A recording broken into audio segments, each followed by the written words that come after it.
Hi everyone, welcome to today's customer exclusive webinar, Tailoring Your Experience with GENESYS. My name is Donna Long and I will be your host during today's webinar, presented by Alan Dawes.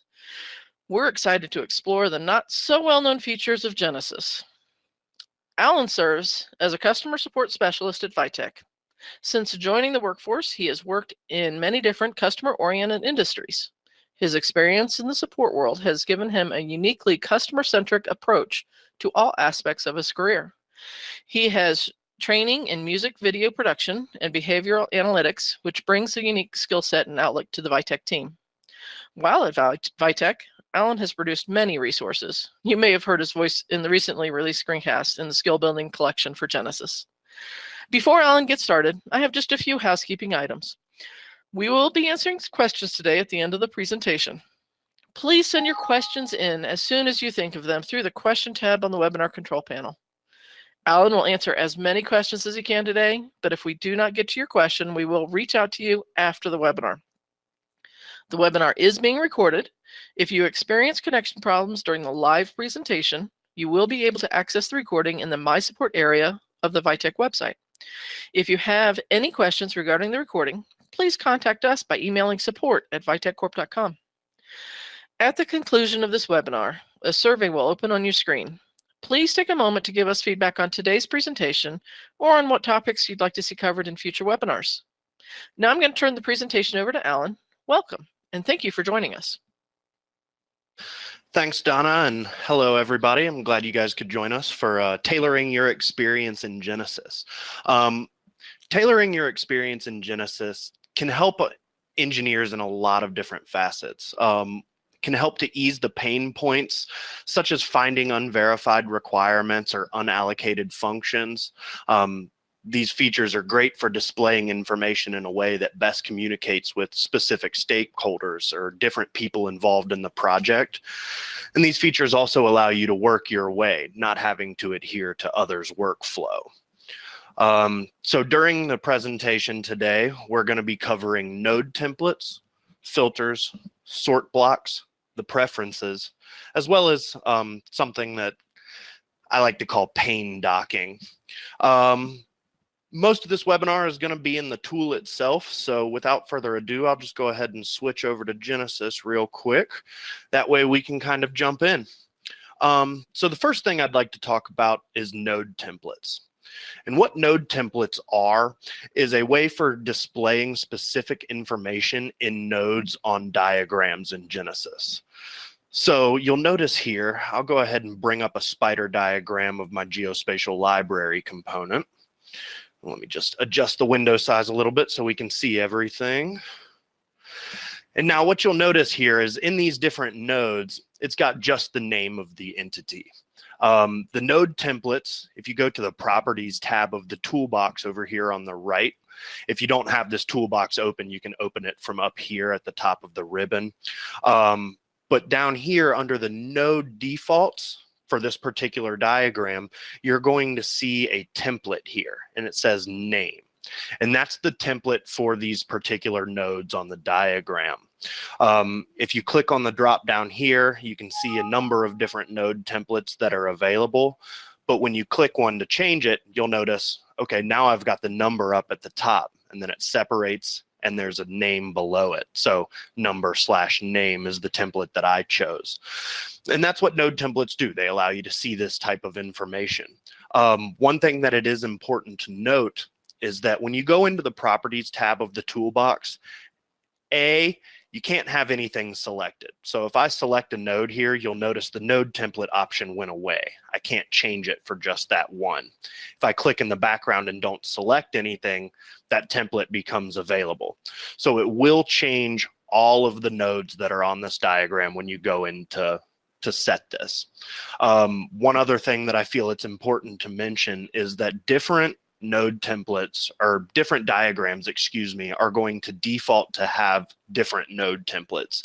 So it really depends on the diagram that you're looking at as far as what it's actually going to open up as and see. So from here, what I will do is I'll close this diagram and I'll come over here to the Project Explorer. And now I've already got it expanded, but you can see over here there's this utilities option. It's highlighted in blue now that I've selected. But underneath that, you've got a couple different options, one of which is node templates. When you click on that, it'll take you to a different area in Genesis, but it'll basically list all of the node templates you have available in this project right here in the browser. And then over on the right is where you can see what is actually going to be affected by the node template, the different entries that will determine how the information is going to be displayed. So for example, if I click on the one that we used, number name, you can see here that it comes up with the different entries and how that is going to be displayed on the diagram. To create your own node template, you can actually go in here, and there's a number of different ways to do it. You can double click on node templates right here. You can right click on that and go new node template. You could also right click in the back of this browser pane and do new node template there. You could simply type the name of your node template that you want it to be up here and then hit create. Or you could do it from the ribbon here on the data tab where you got new node template. Either way works. It's all just what's easier for you as the user. They will all do the exact same thing. So I'll go ahead and just type new node template here so we can create one. And you'll notice that it took me directly to it because I just created it. Now, what we'll do is we'll go ahead and create our own, but before we do, I want to talk about all of these different options over here on the right. The top up here where it says name, that's just simply the name of your node template, so that when you select it from a drop down, you just pick the name of your node template and it'll apply it.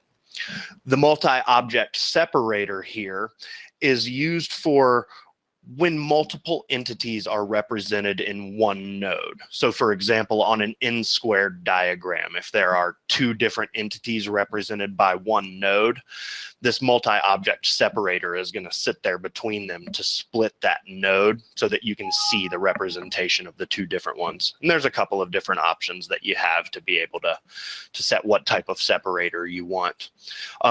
It's important to note this essential button over here. While it's not checked here, on a number of node templates that we have included, they may or may not be marked as essential. If node templates are marked as essential, it means you cannot delete them and you cannot edit them. However, you could use them as a starting point for your own node template by right-clicking in this pane here and going duplicate. See how this is essential? I could duplicate this one and start from there if I wanted to, but can't delete or edit that one. So what we'll do here is go back to our node template, and you'll see this insert and remove button up at the top, the two different buttons. Insert allows you to insert a new entry into the node template, and remove will remove your selected entry. These arrows over at the far right allow you to move your entries up and down. So if you want them to display in a different order, then you can just select an entry, move it up or down in your representation here, and it'll reorder them for you. So what we'll do from here is we will start creating our own, and you'll notice how it's defaulted to entity attribute name. This is going to bring the name of the entity out and show it in the node template. So if I go over here and select the different field type as entity, that will display the same information as the entity attribute name. So you can use either one, but just know it'll bring the same information into the node template for you. And then what we'll do is go through the rest of this line, because I'm going to leave this set as entity so that we can get the entity name as the first one. You'll notice there are a number of different options over here. You can add a prefix or add a suffix if you would like to. Hide the prefix and hide the suffix accordingly. You can also adjust the horizontal and vertical alignment of your entry as well. These last two options over here, the number of lines and the fill space, are going to determine how much space in the node that this entry is going to take up. If I leave it set how it is right now, this entry of the name is only going to take up one line in the node. If I click fill space, it's going to fill as much space as it possibly can within the node. So what we'll do from here is we'll go ahead and add another entry, and I'm going to leave it as entity attribute here. And we'll just go down and we'll set description. That way we can get the description in there. And I'm going to have this one fill space. And one thing that I also want to mention is we've got the multi-object separator up here. When you do insert, you'll notice that when I go down under the type, there is a separator type as well. What this does is it splits the node. So when we were looking at it before, how you had your number followed by a line with the name below it, that line was that separator. And now because I want them to be, separated, I'll move that separator in between the two entries here. And let me put this back to description real quick. Bam. All right. Now what you'll notice, I'll go back here over to my components. We'll pop up that same diagram that we had and make the window a little bigger so we can just see everything. Then I'll pop over to the Properties tab, click this drop down and change the new node template. And you can see it's got the name at the top followed by that separator that I inserted there, and then the description of the entity down below it. So they're pretty versatile. You can bring out a lot of information to show in the node templates, which kind of takes me to the special node templates that we have. If I go back to this list here of the node templates, you'll see a couple of them: the state transition node, the parametric node, and the use case. If you see these particular node templates and they have a diagram name associated with them, what it means is that they are special node templates. There is embedded code that shows different data than what is displayed in the representation over here to the right, such as the entry, do, and exit lines. And any node template, again, with the name of the diagram in the name, is going to have that special representation, and these cannot be duplicated. So just be aware of that if you're looking at one of these special node templates. One other thing I would like to touch on real quick is if I go back to my new node template, if you click on the drop down, you can see that you have a relationship option.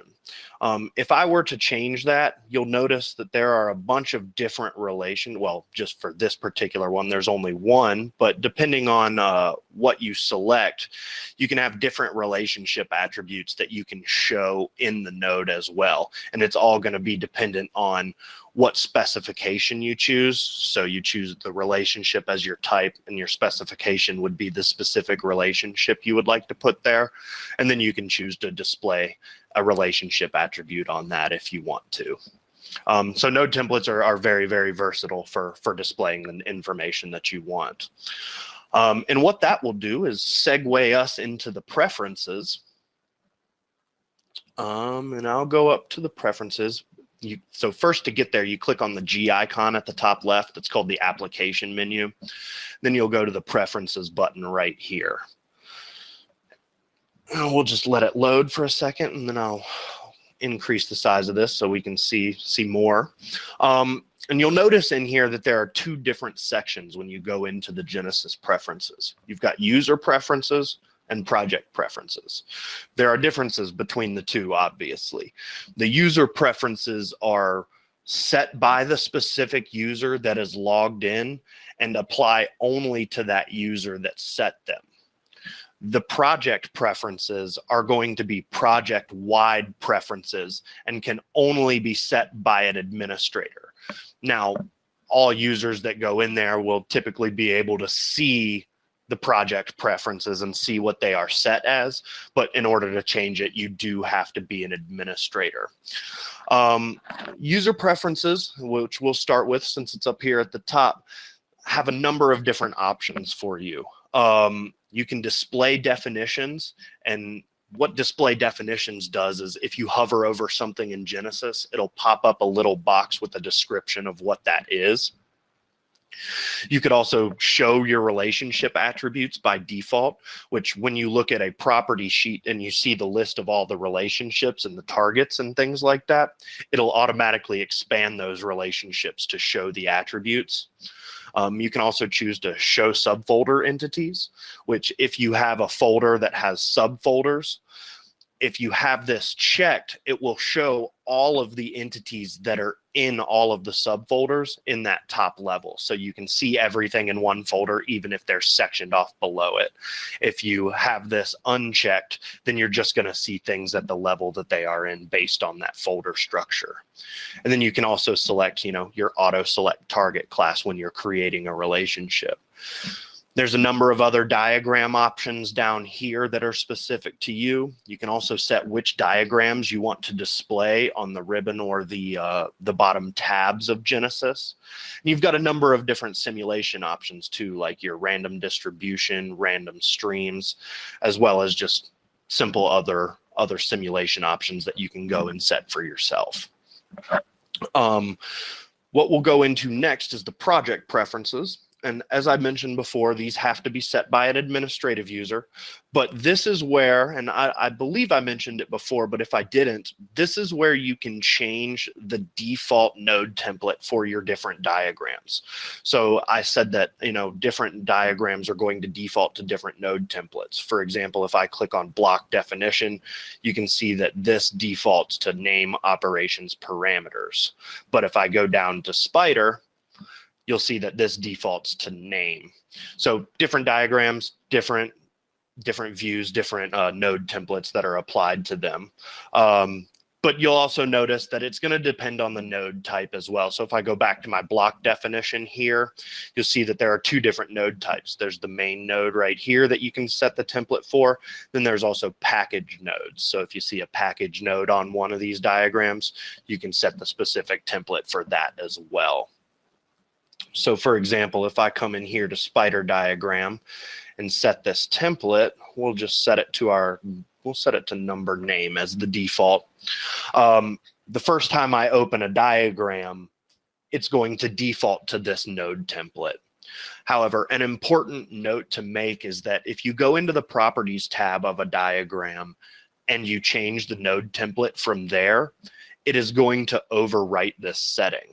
So for example, if I'll close out of this, my spider diagram is set to number name. If I close out of this and go back to the one that we were on, you will notice, I'll just leave it here, it's kind of set to what we had it set before. You know what I mean? It's got that new node template with the name up at the top and things like that, the separator, what we set it as.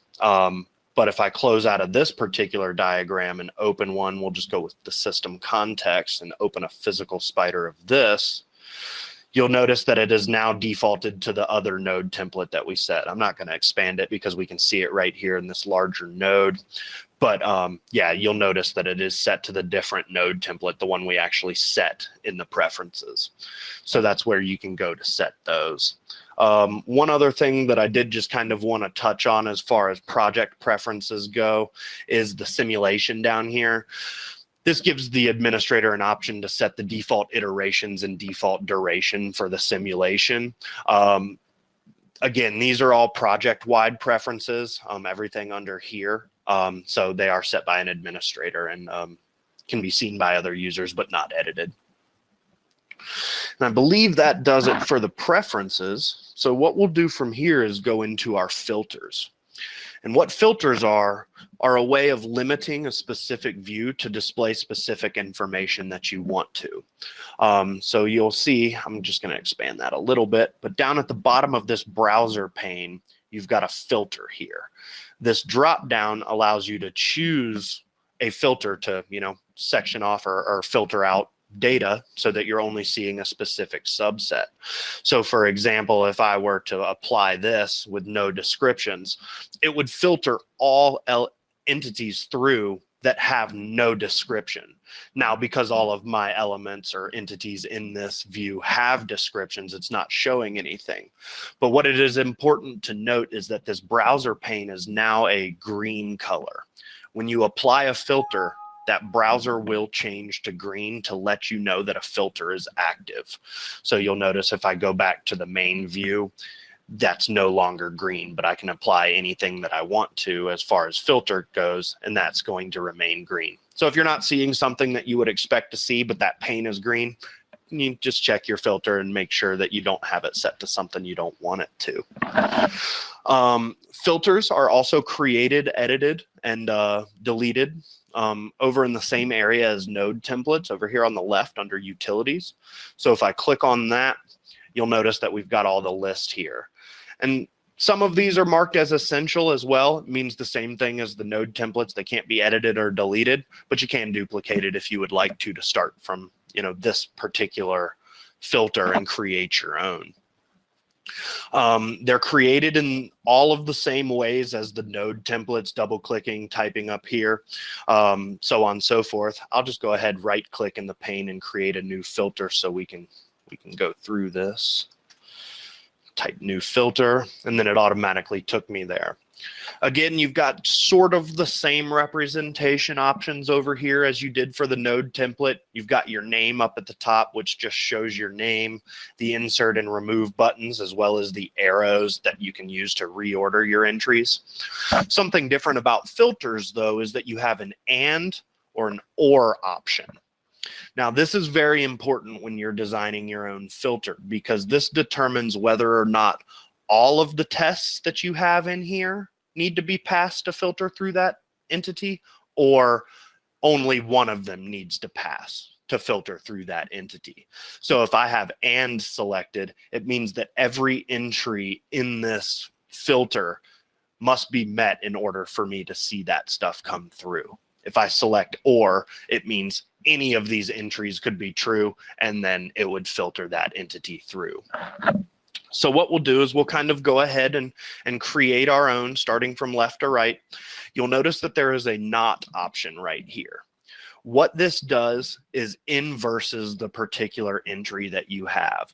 So for example, I have attribute name equals entity name. It's just in there by default.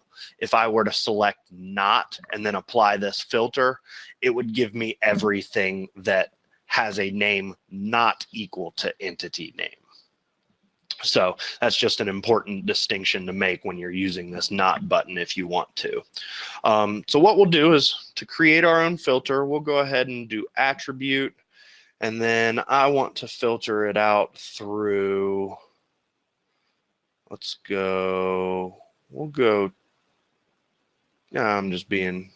filter it out through that. I'm being indecisive here, so I apologize. But we'll just go name equals, we'll leave it as name, and we'll go name equals system context. That'll be a real easy one to do. So you'll notice if I come back here, I've got a system context element, and that's the name of it. So if I come in here and apply my filter, it changes to green and filters out all elements that don't have the name of system context. So they're pretty versatile, the filters are. And another cool thing is they also update live. So like, see how I have the new filter applied here?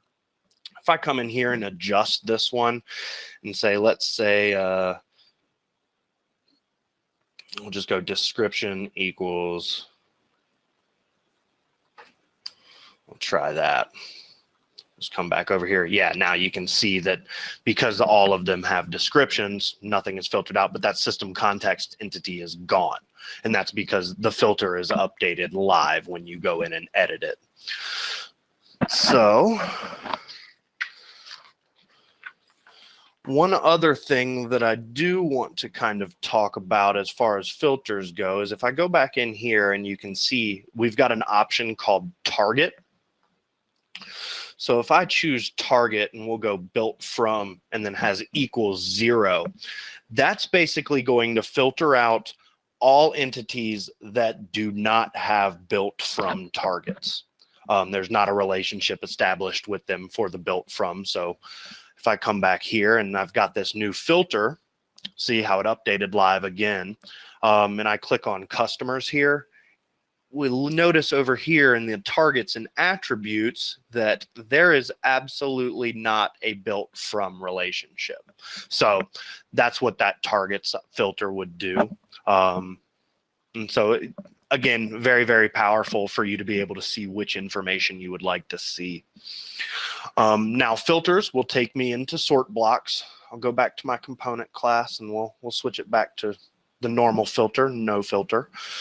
And then you'll notice down below where it's got the filter option, there is a sort option. And what this sort option does is determines which order these entities are going to be shown in your browser here.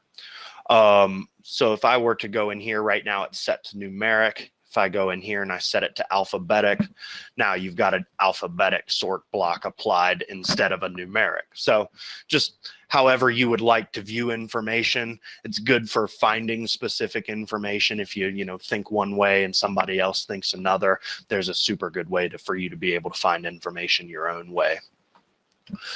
Sort blocks are also created and edited in the same area. Under utilities here on the left, you'll see sort blocks. Again, sort blocks have the essential box here. So if that's checked, you can't edit or delete that particular sort block, but you can, right click on it and duplicate just like the other options in the utilities and start from scratch or start from somewhere else if you would like to. Sort blocks are also created in the same ways. So, double clicking the tab up here, or you can just type in here and we'll just do that, new sort block, and then click the create button. It'll take me to it. So you've got your name up here that determines the name of your sort block. You've got the arrows that allow you to move things up and down, the insert and remove buttons. You've also got whether or not this is going to sort them in ascending or descending order as well. And that's just ultimately your preference. The difference with sort blocks, though, is that you've got the actual sort criteria up here at the top, and then below it, you've got the actual representation. So the criteria is going to be what it actually bases the sort on. So what it's actually sorting according to is another way to say that. The entity representation is going to determine how the entities are displayed once you apply that sort block. So there's a very, very key difference between these two sections. So let's go ahead and we'll get into creating our own. First, we'll go in here and let's sort it by, let's do number first. And then we'll add another entry in here, and then we'll sort it by attribute value. We'll sort it secondly by the description, just for giggles. Then what we'll do down here is we've got to go into the representation to set it up how we want it to display this information. So since the first one is number, I'd like the number to be shown first. I'll insert a new option, and I want the name to show just because I want to know the entity's name. So I'll leave that as name there. And then thirdly, just for this particular sort, I want to know which class these are in. And this is very useful if you're using like a package, because you could have multiple entities from different classes in a package. So I'm just going to go ahead and apply that and use that. You'll notice, there's a couple of other options like a system property that gives you the ID and a number of other different options. So you can display a lot of different information in these.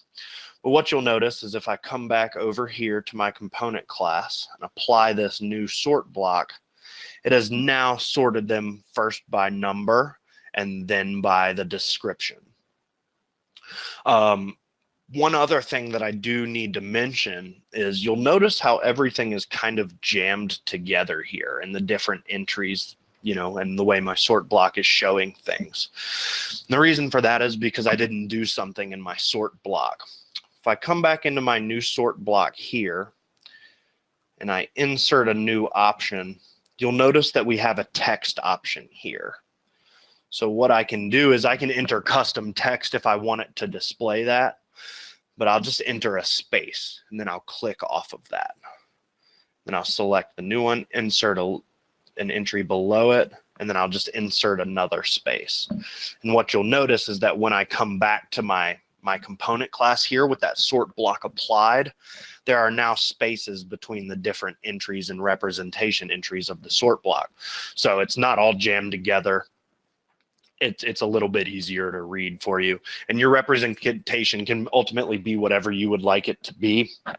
I just usually go with what it's based on the sort, and then kind of try to adhere to that a little bit, but it's ultimately up to you. And the last thing that I kind of really want to talk about, it's a super simple thing, is all of these different panes. Like, so the Project Explorer pane, you'll notice how I can click and drag and move it. You'll also notice that while I am moving it, there are a couple of different arrows. They look like arrows pointing to a darker box.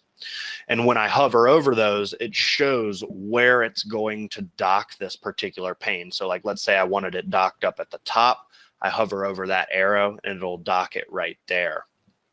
You can also then drag it and dock it over to the right or the bottom as well.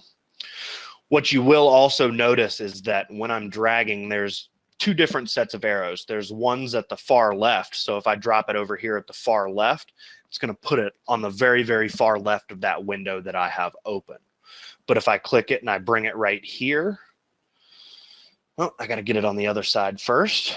But if I bring it back over here and drop it on this inside arrow, it's going to dock it on the inside portion of that window.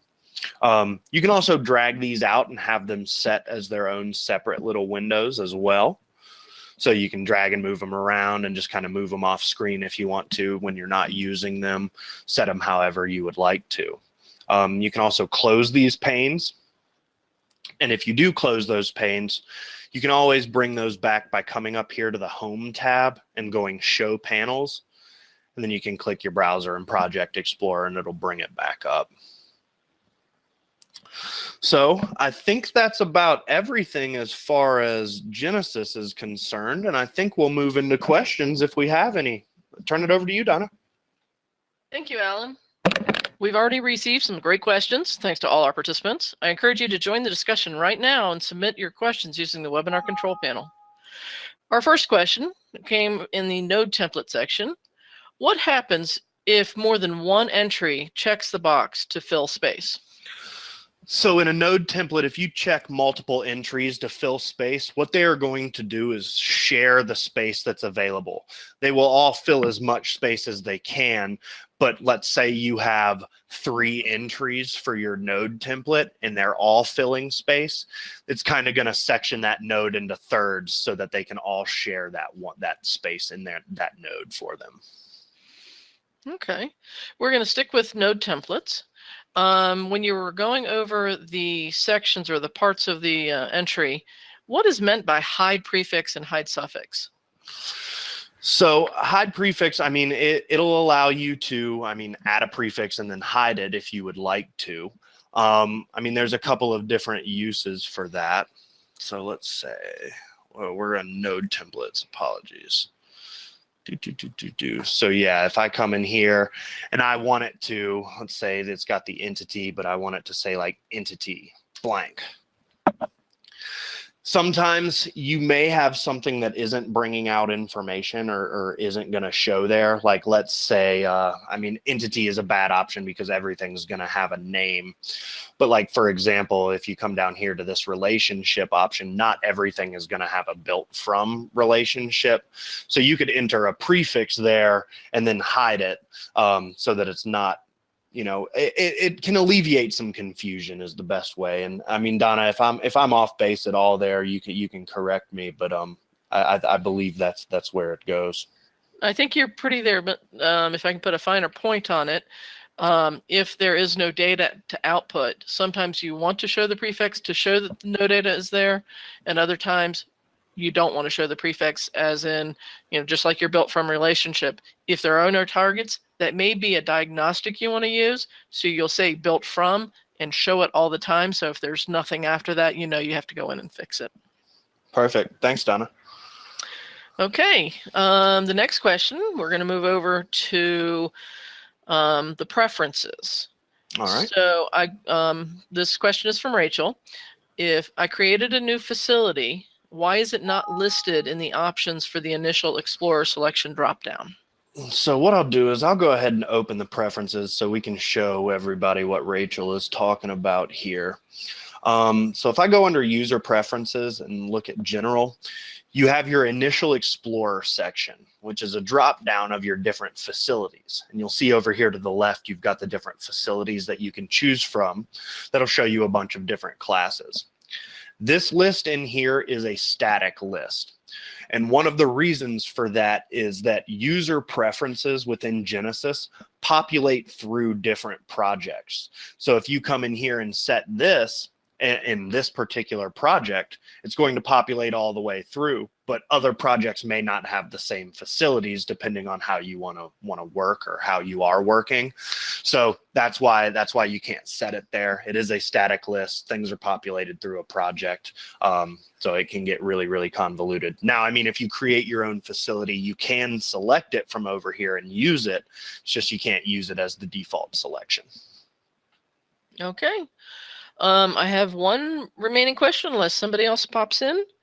So the question comes from Jeff. If I created a filter in one project, will it be available for the other projects in the same repository? So filters, as well as node templates and sort blocks, are specific to your project. If you want to use a filter, a node template, or a sort block in a different project, what you would have to do is you would have to come up here to the application menu and perform an export. Now, I'm not actually going to export the data here, but I will show you what you need to do. So once you get into the export options, you would select this drop down and you would choose advanced options. Make sure you've got your project selected over here on the left. It is by default, but just make sure it's selected. And then if you come over here to the different options for your export, you'll notice you've got your node templates, your sort block definitions, and your filter definitions, along with a number of other pieces of the database and things like that that you can bring out. But what you would do is you would then continue through this and export, either your filters, your nodes, your sort blocks, or all of them, whatever you would like to do. And once you have that file exported, you would then go into Genesys and perform an import, and you would import that into your existing project. I don't have anything available now to really bring in, so I won't finish this, but you'll notice once I go through the import options that there is an option to import into a project. And that's what you would do. You would export your table definitions or your node templates or your filters or your sort blocks, whatever you would like to export, and then you'd import them into your other project. Okay. We do have one more question. I'm not sure. It's from Daniel. Daniel, we'll get back to you via email. I'm not quite understanding your question, so we will reach out to you after the webinar. Okay, thanks, Alan. This wraps up the Q&A for today's presentation. If you have any other questions or comments for Alan, don't hesitate to shoot him an email. You can see his email address on the screen now. Or you can send a message to me or support, and we can get it over to him. I'd like to thank you all for joining us. Please keep an eye on your inbox for more webinar invitations over the next few weeks. We also keep our online calendars up to date with upcoming webinars. At the conclusion of this webinar, a survey will open on your screen. Please take a moment to give us feedback on today's presentation or on what topics you'd like to see covered in future webinars. That's all for today. Once again, thank you for joining us and have a wonderful day.